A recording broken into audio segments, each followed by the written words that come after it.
চলুন আজ খানিকটা সময় আমি আমার ছাত্রদের সঙ্গে কাটাই। চেষ্টা করব আজকে বি ভার্বের যে বিভিন্ন ফর্ম আছে তার মধ্যে থেকে ইজটাকে তুলে নিয়ে ইজের ব্যবহার সম্বন্ধে আমি ছেলেদের সঙ্গে একটু আলোচনা করে বোঝবার চেষ্টা করব, তাদের ইংরেজিতে কী ধরনের কনসেপ্ট ডেভেলপ করেছে, পাশাপাশি ইজের ব্যবহারটা শেখানোরও চেষ্টা করব। চলুন সরাসরি চলে যাই ক্লাসরুমে।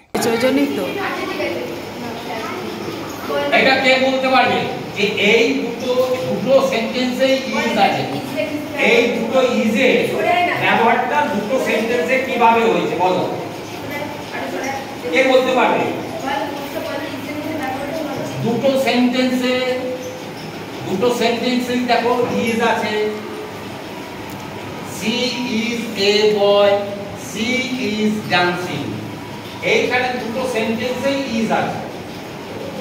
তাহলে আমাকে এবার বলো এই ইজটা দুটো সেন্টেন্সের মধ্যে বা দুটো বাক্যের মধ্যে কি অর্থে ব্যবহার হয়েছে,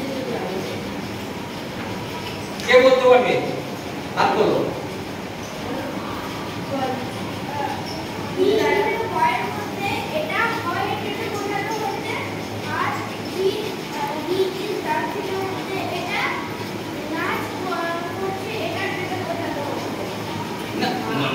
খালি ইজের অর্থটা কি হচ্ছে এখানে তো বোঝা যাচ্ছে সে হয়, হ্যাঁ লেখা আছে হয়, এখানে সে নাচছে, সি ইজ ডান্সিং, এখানে তো হয় সে হয় নাচছে, এরকম হয় বাংলা সেন্টেন্স। তাহলে নিশ্চয়ই একটা কিছু একটা তো অর্থ এখানে ও প্রকাশ করছে, সেটা কি কে বলতে পারবে?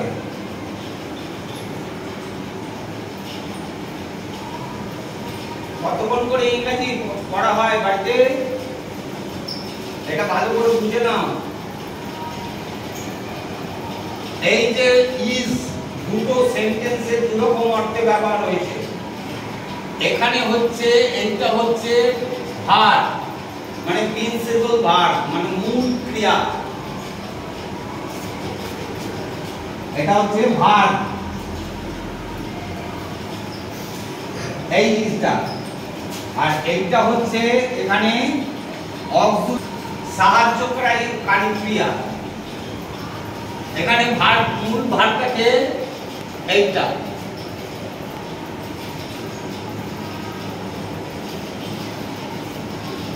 এটা ছেলেদের বুঝতে অসুবিধা হবে, এটা বোঝার অসুবিধা হচ্ছে না, এই ধরনের চ্যাপ্টার ওরা করেনি,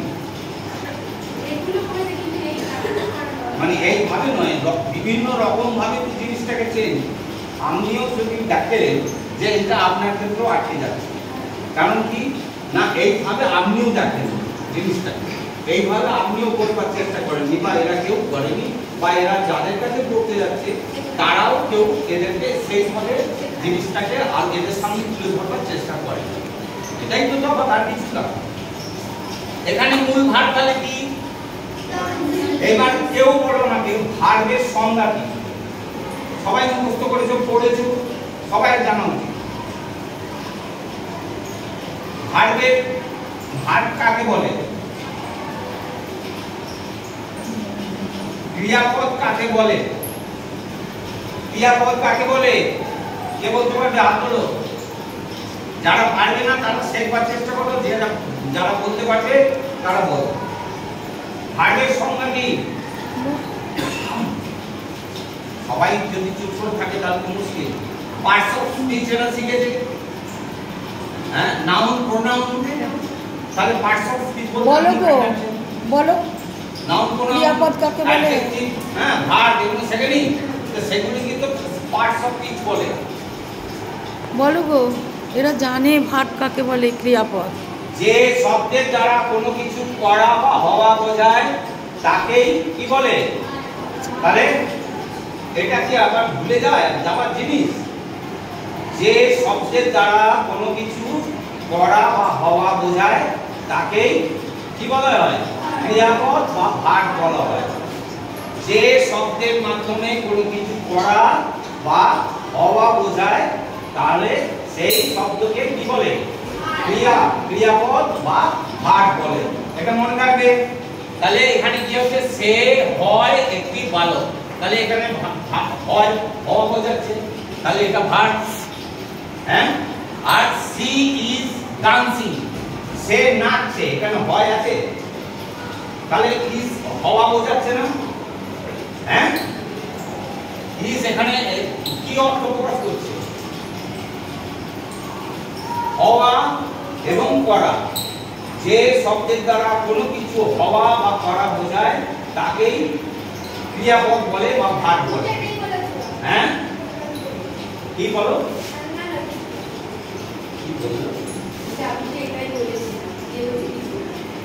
কি বলেছিলে বলো? ইজটা করা বোঝাচ্ছে না। এইটাকে জানতে গেলে তোমাদেরকে আরেকটু বোঝবার চেষ্টা করতে হবে। এখানে এই যে অক্সিলারিজ মানে হচ্ছে সাহায্যকারী। কি সাহায্য করছে? এই কাজ করা বোঝাচ্ছে। ডান্স, ডান্স মানে নাচা, মানে একটা কাজ করা প্রকার। হ্যাঁ, তাহলে কোনো কিছু হওয়া বা করা বোঝালে সেই শব্দকে কি বলা হয়? ক্রিয়াপদ। তাহলে এখানে ডান্সিংটা হচ্ছে করা, আর সি ইজ এ বয়, সে হয় একটা বালক। আমি হই একটি বালক, আমি হই একজন মেয়ে, এই যে হওয়া, সেই জন্য এখানে মূল ভাব ইজ। আর এখানে কি হয়েছে? এইটা সূত্রটা জানতে গেলে তোমাদের এখানে আসতে হবে। এইটা দেখো, এটা তোমাদের শেখানো হয়েছে। Subject plus is am are plus verb plus ing, এইটা হচ্ছে স্ট্রাকচার। এতখানি মনে রাখলে তবে এটা বুঝতে পারবে। এইটা হচ্ছে am is আর কেন লিখেছি না, পার্সন অনুযায়ী am is আরটা পাল্টা। যেমন he is, কিন্তু যদি বলা হয় they তাহলে কি হবে? they boys, they is boys হবে, তাহলে কি হবে? they are boys হয়ে যাবে। এই জন্য কি লেখা আছে? is, am, are। আমি হই ভালো, I is হবে, তাহলে পার্সন অনুযায়ী এই is, am, আরটা পাল্টে যাবে। ফার্স্ট পারসনে I, we, first person singular number কি আছে? I, প্লুরালে কি আছে? we। তাহলে ফার্স্ট পারসনে হবে am, I এর সঙ্গে, আর we এর সঙ্গে হবে are। সেকেন্ড পারসনে you are, you are। Third পারসনে কি হবে? he বা she is এবং they are। এই জন্য এখানে তিনটে ফর্ম লেখা আছে। এইটা দিতে হবে, তাহলে এই ভার্বটা কি করছে? মানে কাজ করছে, মানে নাচছে, এইটা প্রকাশ করা যায়। এখানে কিন্তু ইজ আর মেন ভার্ব হিসেবে কাজ করছে না। বুঝা গেল? এখানে কি হিসেবে কাজ করছে না, সাহায্যকারী ক্রিয়া হিসেবে কাজ